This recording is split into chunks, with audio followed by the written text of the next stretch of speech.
Hello, everyone. This is Michael from tmpspodcast.com. Tonight, we're going to make a beautiful, dry-aged strip steak. Very easy, very delicious.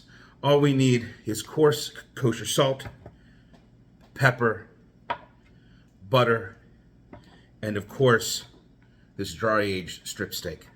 Behind me, you will see that my pan is preheating. We want it to be very hot.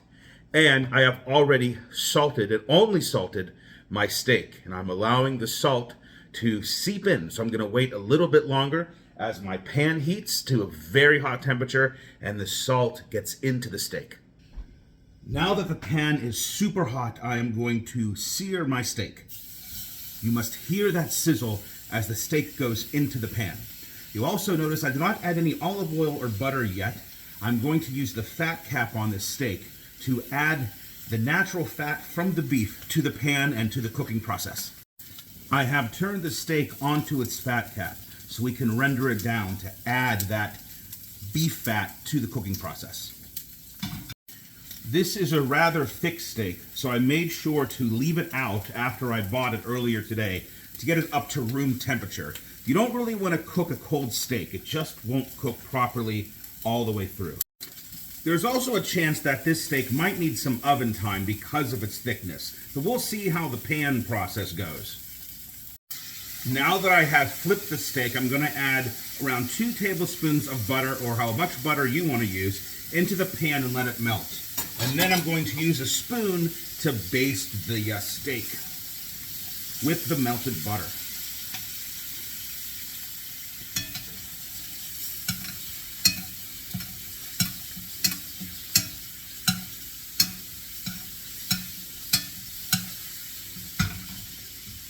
Absolutely fantastic. This is looking incredible. After basting the steak with the melted butter, I did turn down the heat slightly because we want to try to get this as cooked as thoroughly and as evenly as possible. And I'm hoping not to use the oven. And so by turning down the heat, we're going to, instead of burning the steak, charring the steak, we're going to try to give it a nice even cook all the way through. I did flip it on the other side. This is the fat cap side. I did flip it onto the other side to aid in the cooking process. And I'll be flipping it on its ends as well. Flip it up on this end just to give it a bit of a cook there. A bit of a sear up on this end.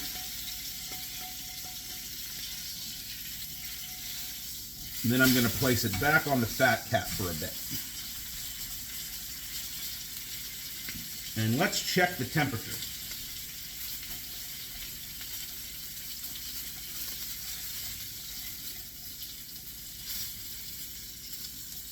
So we're only at an 84, and I need to get up to around 130.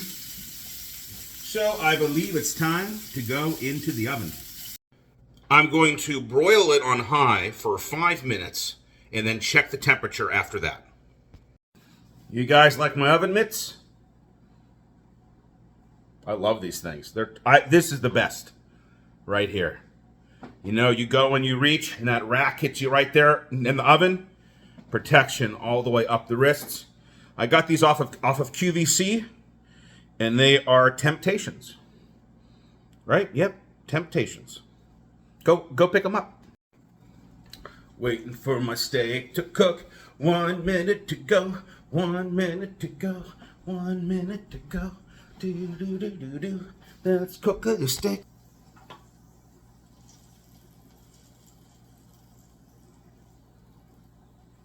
Only up to 109.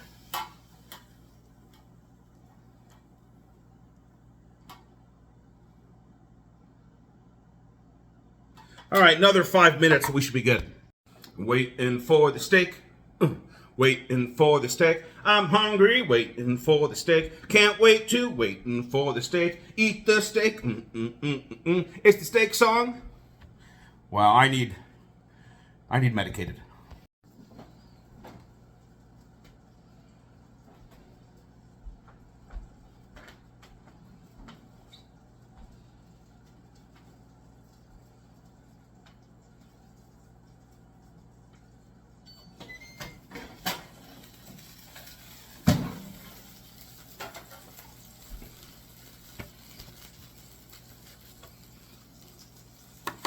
Oh, it's been recording.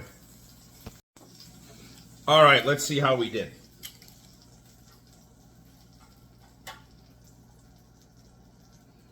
Perfect. Okay, so now that we got the best temp here, let's transfer it to the cutting board. And then we will salt this, or I'm sorry, pepper this side, flip it, and then pepper the other side, and we gotta let it rest for at least 5 minutes. You can see the steak is beautifully done, and I have paired it with some potatoes and vegetables. Guys, thank you so much for watching. Please like, share, and subscribe. And remember, never trust a skinny chef.